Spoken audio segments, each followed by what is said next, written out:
Hello दोस्तों, स्वागत है आप सभी का फिजिक्स संसार के इस लेटेस्ट वीडियो में। आज के इस वीडियो में आज का जो हमारा टॉपिक है वो है हाइड्रोजन परमाणु का नील बोर मॉडल। हम लोग इस वीडियो में नील्स बोर द्वारा प्रतिपादित जो हाइड्रोजन परमाणु का मॉडल था उस पर चर्चा करेंगे। तो अगर आप इस टॉपिक को अच्छे से समझना चाहते हैं तो इससे पहले जो हमने रदरफोर्ड का मॉडल बताया है, रदरफोर्ड का जो मॉडल है चैप्टर में है, वो आपको अच्छे से उसके बारे में ज्ञान होना चाहिए, क्योंकि रदरफोर्ड के मॉडल में जो कमियां थी उसी को दूर करके ही नील बोर ने अपना मॉडल प्रस्तुत किया था। तो अगर आपने रदरफोर्ड का मॉडल और रदरफोर्ड के मॉडल की कमियां नहीं पढ़े हैं तो मैंने पहले ही यूट्यूब चैनल पर वीडियो अपलोड कर दिया, वहाँ से जा करके आप उसको देख सकते हैं। और अगर आप पढ़े हैं तो बहुत अच्छी बात है। हम लोग इसमें समझेंगे कि नील बोर का मॉडल है क्या। तो चलिए शुरू करते हैं। हम लोग जानते हैं कि जो नील बोर थे ये सन 1913 ईस्वी में जो आइंस्टीन का क्वांटम सिद्धांत था उस पर उसकी सहायता से इन्होंने एक अपना मॉडल प्रस्तुत किया था। सबसे पहले हम लोग इस पर चर्चा करेंगे कि इन्होंने जो रदरफोर्ड के मॉडल में कमियां थी उसको कैसे दूर किया, क्योंकि ये भी उन्होंने बताया था और जो इनका मॉडल उनके 2 पॉइंट यही हैं, रदरफोर्ड के मॉडल की कमियों को ही दूर किया उन्होंने। तो पहली कमी क्या थी रदरफोर्ड के मॉडल में? रदरफोर्ड ने बताया था कि इलेक्ट्रॉन जो होता है वो नाभिक के चारों ओर किसी भी वृत्ताकार कक्षा के त्रिज्या में लगातार उसके चारों ओर त्वरित गति से चक्कर लगाता रहता है। तो जो नील बोर थे इन्होंने क्या बताया कि इलेक्ट्रॉन जो है वो नाभिक के चारों ओर चक्कर तो लगाता है, लेकिन वो किसी भी कक्षा की त्रिज्या में, किसी भी त्रिज्या की कक्षा में चक्कर नहीं लगाता है। इलेक्ट्रॉन की जो कक्षीय त्रिज्या होती है कक्षा की, वो कुछ निश्चित होती है। हर एक त्रिज्या की कक्षा में इलेक्ट्रॉन चक्कर नहीं लगाता है। तो इन्होंने इसको कैसे दूर किया? इन्होंने बताया, नील बोर ने बताया कि इलेक्ट्रॉन केवल उन्हीं कक्षाओं में चक्कर लगा सकता है। ध्यान से सुनिएगा, अगर आप कॉपी पेन लिए तो नोट भी कीजिए कि इलेक्ट्रॉन केवल उन्हीं कक्षाओं में चक्कर लगाता है जिसका कोणीय संवेग अर्थात यल ये जो होता है वो h/2π का पूर्ण गुणज होता है। ध्यान से सुनिए, रदरफोर्ड की माने तो रदरफोर्ड के अनुसार जो नाभिक है उसके चारों ओर इलेक्ट्रॉन कहीं भी है, चाहे जहां है, यहां है, यहां, चाहे जहां पर हो, वो उसके चारों ओर उसी में क्या होता है, उस वृत्तीय कक्षा में चक्कर लगाता रहता है। लेकिन नील बोर ने क्या बताया कि ये गलत है, ऐसा नहीं होता है। इलेक्ट्रॉन केवल उन्हीं कक्षाओं में चक्कर लगाता है जिसका कोणीय संवेग अर्थात mvr ये क्या हो, h/2π का पूर्ण गुणज होता है। अर्थात आप लिख सकते हैं L = n × h/2π। तो यहाँ n क्या है? तो यहाँ n आपका एक पूर्णांक है, जैसे 1 2 3 4 5 आप कुछ भी रख सकते हैं। h क्या है? तो h आपका होता है प्लांक नियतांक। ध्यान से सुनिए, h क्या है? प्लांक नियतांक। 2π आपका एक कांस्टेंट मान है। l क्या है? तो ये कोणीय संवेग है। m क्या है? तो आपका इलेक्ट्रॉन का द्रव्यमान है। v उसका वेग है और r जो है वो वृत्तीय कक्षा की त्रिज्या होती है। ठीक, पहली बात। सेकंड नील बोर ने बताया कि इलेक्ट्रॉन, जैसा कि रदरफोर्ड है, रदरफोर्ड के अनुसार अगर हम लोग माने तो रदरफोर्ड के अनुसार अगर इलेक्ट्रॉन क्या होता है, लगातार चक्कर लगाता है। तो मैक्सवेल का एक विद्युत चुंबकीय तरंग में एक सिद्धांत था, उनके अनुसार अगर कोई आवेश क्या होता है, लगातार त्वरित गति से चलता है, त्वरित वेग से गति करता है, तो वो लगातार ऊर्जा का उत्सर्जन करता है। तो नील बोर ने इससे संबंधित क्या बताया, इस कमी को दूर करने के लिए नील बोर ने बताया कि इलेक्ट्रॉन जो होता है वो ऊर्जा का उत्सर्जन करता है, लेकिन हमेशा नहीं करता। ध्यान से सुनिएगा, नील बोर ने सेकंड जो कमी थी उसको कैसे दूर किया। नील बोर ने बताया कि इलेक्ट्रॉन ऊर्जा का उत्सर्जन करता है लेकिन हमेशा नहीं करता है। तो कब ऊर्जा का उत्सर्जन करता है, इसके संबंध में उन्होंने बताया कि इलेक्ट्रॉन ऊर्जा का उत्सर्जन तभी करेगा, इलेक्ट्रॉन ऊर्जा का उत्सर्जन तभी करेगा जब इलेक्ट्रॉन को बाह्य स्रोत से ऊर्जा मिली होगी और वो उत्तेजित अवस्था में आकर के, मान लीजिए नाभिक है, इसके चारों तरफ एक इलेक्ट्रॉन घूम रहा है, इसको आपने बाह्य स्रोत से ऊर्जा दिया और ये उत्तेजित होकर किसी दूसरी कक्षा की त्रिज्या में चला गया, किसी दूसरी त्रिज्या की कक्षा में यहां से यहां पर चला गया। तो जब ये यहां से 10⁻⁸ सेकेंड, यहां पर ये कितने समय तक रहेगा, 10⁻⁸ सेकेंड रहने के पश्चात जब ये वापस आता है तो जितनी ऊर्जा इसको एक्स्ट्रा मिली होती है इस कक्षा से, बाहर से इसको ऊर्जा देंगे तो इस कक्षा की अपनी एक ऊर्जा स्तर होता है। तो यहां से इसको एक्स्ट्रा जितनी एनर्जी मिलती है जिसके साथ ये यहां पर गया होता है, वो सारी की सारी एनर्जी को विद्युत चुंबकीय तरंगों के रूप में उत्सर्जित करते हुए पुनः अपनी उसी कक्षा की जो निम्नतम उसकी ऊर्जा स्तर होती है उसमें वापस आ जाता है।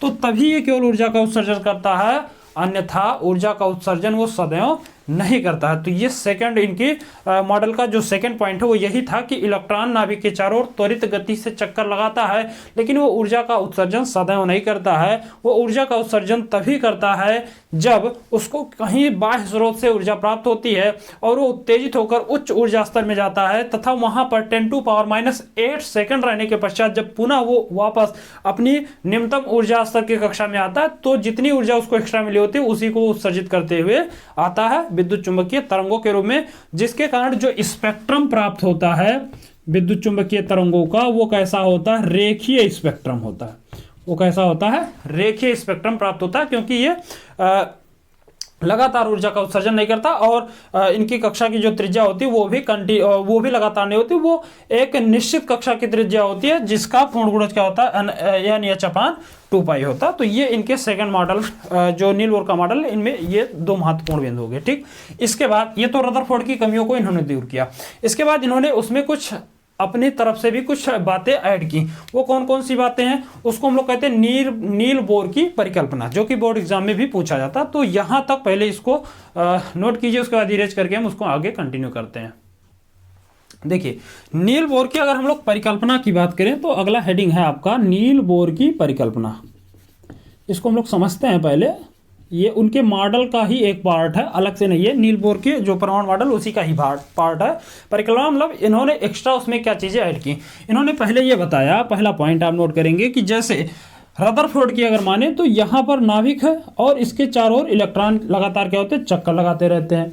तो अगर इसमें हम लोग जो मैक्सवेल का विद्युत चुंबकीय तरंगों का सिद्धांत, तो उसको अगर हम लोग इसमें लागू कराएं तो उसके अकॉर्डिंग होना क्या चाहिए, क्योंकि हम जानते हैं कि इलेक्ट्रॉन इसके चारों ओर त्वरित गति से चक्कर लगाता है और उस त्वरण को हम लोग कहते हैं अभिकेंद्रीय त्वरण।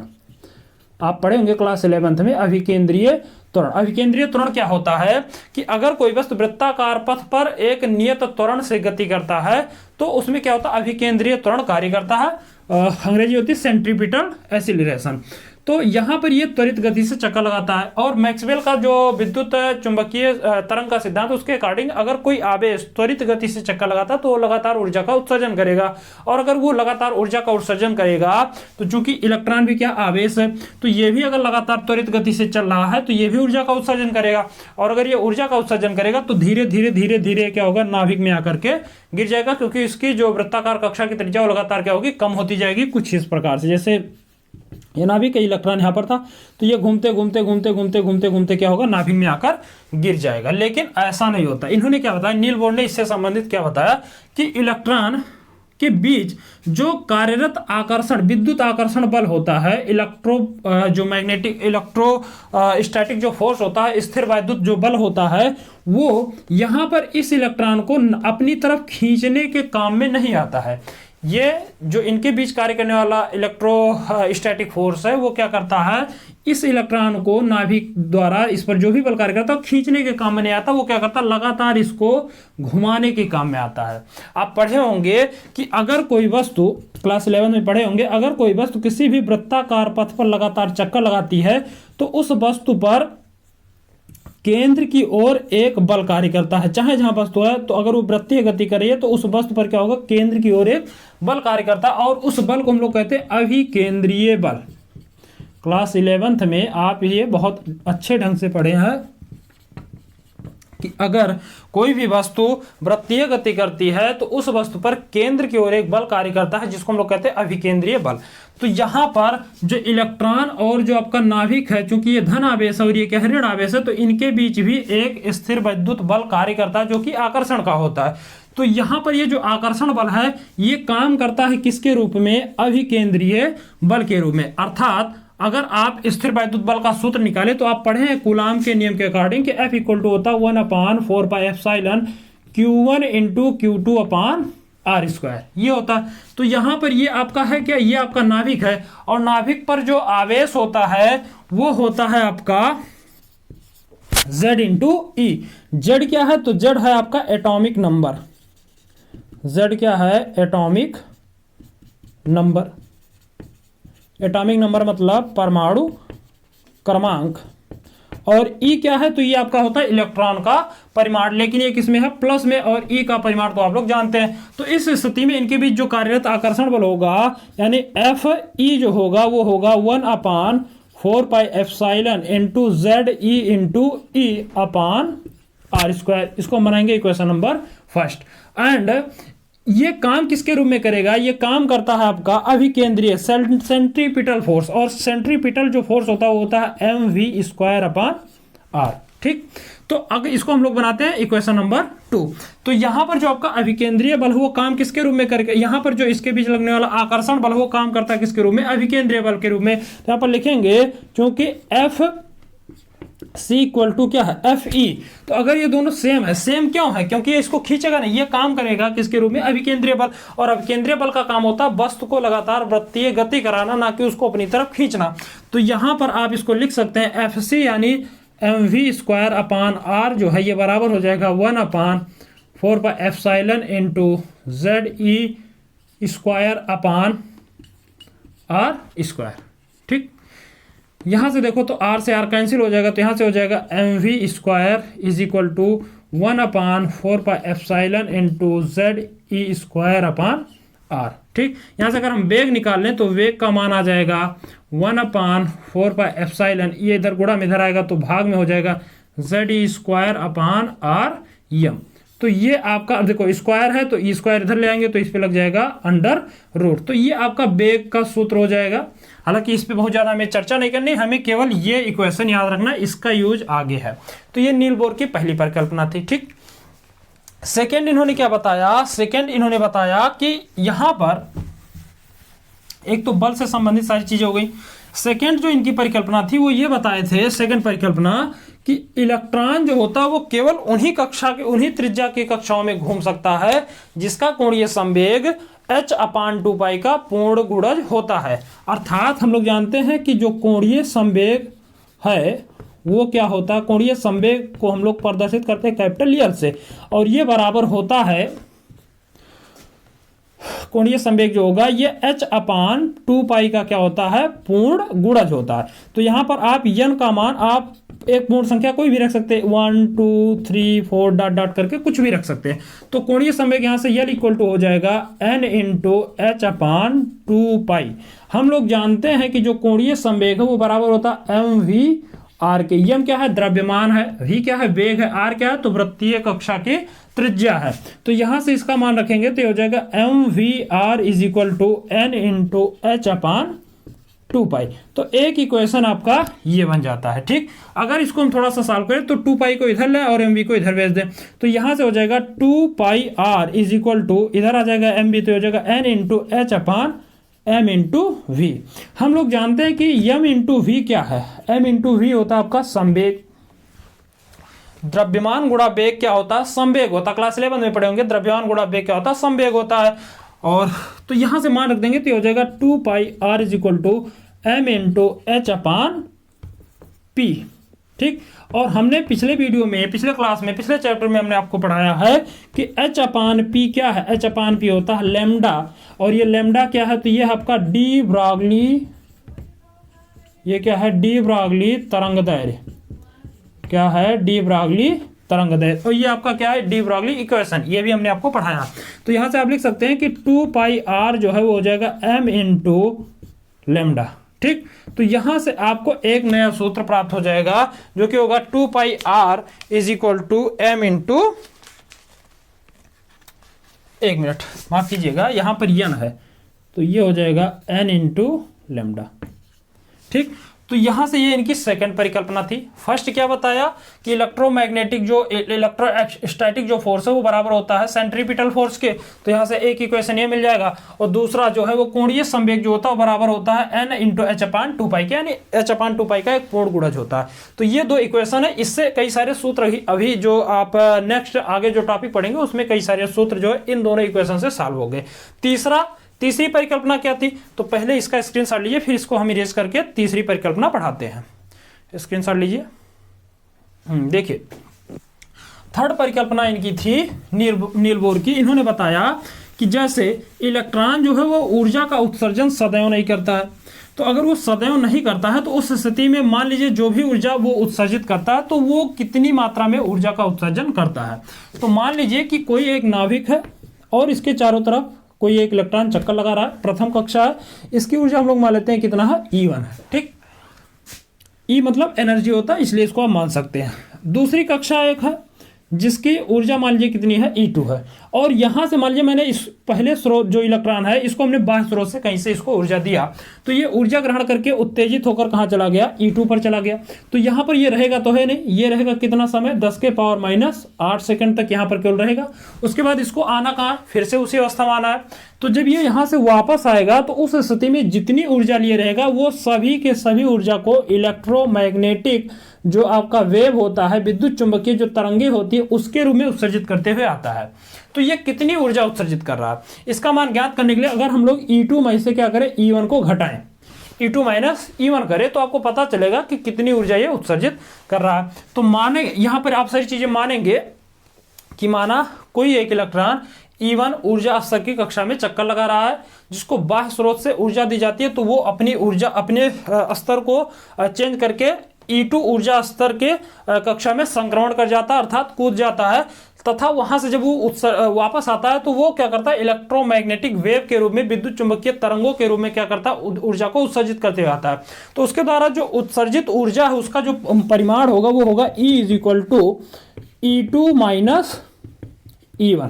ठीक, E energy, E2 minus E1 दूसरी कक्षा की ऊर्जा और माइनस पहले कक्षा की ऊर्जा। तो हम लोग जानते हैं, हम लोग आप पढ़े हैं इससे पहले वाले चैप्टर में मैंने आपको पढ़ाया कि E = होता कितना, E = होता h न्यू। h क्या है, प्लांक नियतांक है। न्यू क्या है, तो विद्युत चुंबकीय तरंग की आवृत्ति है। फोटान की ये ऊर्जा होती है, मैंने आपको विद्युत चुंबकीय चैप्टर में पढ़ा दिया। अगर आप उस चैप्टर को नहीं पढ़े तो चैनल पे जाइए, मैंने पूरे के पूरे चैप्टर को सारे वीडियोस जितने भी टॉपिक है महत्वपूर्ण सबको वहाँ पे अपलोड कर दिया, वहाँ से देखिए, काफ़ी इंटरेस्टिंग टॉपिक है। अच्छा, आपको सारी चीज़ें समझ में आएंगी। ये मान यहाँ पर रखें तो यहाँ से हो जाएगा h new = E2 minus E1। यहाँ से न्यू = अगर निकालें, न्यू क्या है तो आवृत्ति है, तो न्यू = हो जाएगा E2 माइनस E1/h। ठीक, और हम लोग जानते हैं, आप पढ़े हैं कि चूंकि जो आपका आवृत्ति होता है वो होता है 1/λ। तो अगर आवृत्ति ज्ञात करने के लिए आए तो आप इस सूत्र का उपयोग करेंगे। लेकिन अगर तरंगदैर्घ्य पूछे कि उत्सर्जित जो विकिरण है उसका तरंगदैर्घ्य कितना, तो उसके लिए आपको क्या करना पड़ेगा, न्यू का मान यहाँ पर लाकर रखना पड़ेगा। न्यू = होता 1/λ। लैम्डा क्या है, तो ये होता आपका तरंगदैर्घ्य। ठीक, ये मान लाकर रखेंगे तो हो जाएगा 1/λ = E2 माइनस E1/h। तो यहां से आपको एक नया सूत्र प्राप्त हो जाएगा और वो होगा 1/λ = E2 माइनस E1/h, जो कि काफी ज्यादा महत्वपूर्ण सूत्र है। इस पर आपको कई सारे न्यूमेरिकल भी देखने को मिल जाएंगे। ठीक, एक चीज और आपको ध्यान देना है, माफ कीजिएगा, यहाँ पर ये न्यू = होता है C/λ, तो यहां से हो जाएगा C/λ। C को इधर भेज देंगे तो ये हो जाएगा 1/λ = E2 माइनस E1। ये इधर आ जाएगा तो ये हो जाएगा HC। तो ये सूत्र होगा। C क्या है, तो C होता है आपका प्रकाश की चाल। C क्या है, तो C होता है आपका प्रकाश की चाल, जिसका मान होता है 3 × 10⁸ मीटर प्रति सेकंड। तो आई होप आपको यहाँ तक की सारी चीज़ें समझ में आई होंगी। इसका स्क्रीनशॉट लेना चाहें तो ले सकते हैं। अगर आप नोट्स चाहते हैं तो मैं अभी वीडियो के लास्ट में सारे के सारे जितने भी पॉइंट हैं सबका एक स्क्रीनशॉट वीडियो पे लगा दूंगा। आप उसको वीडियो को पॉज करके आप उसको अच्छे से नोट बना सकते हैं। यदि आपको चीज़ें समझ में आई हो तो चैनल को सब्सक्राइब कीजिए, वीडियो को लाइक कीजिए। मिलते हैं अगले वीडियो में, तब तक के लिए जय हिंद।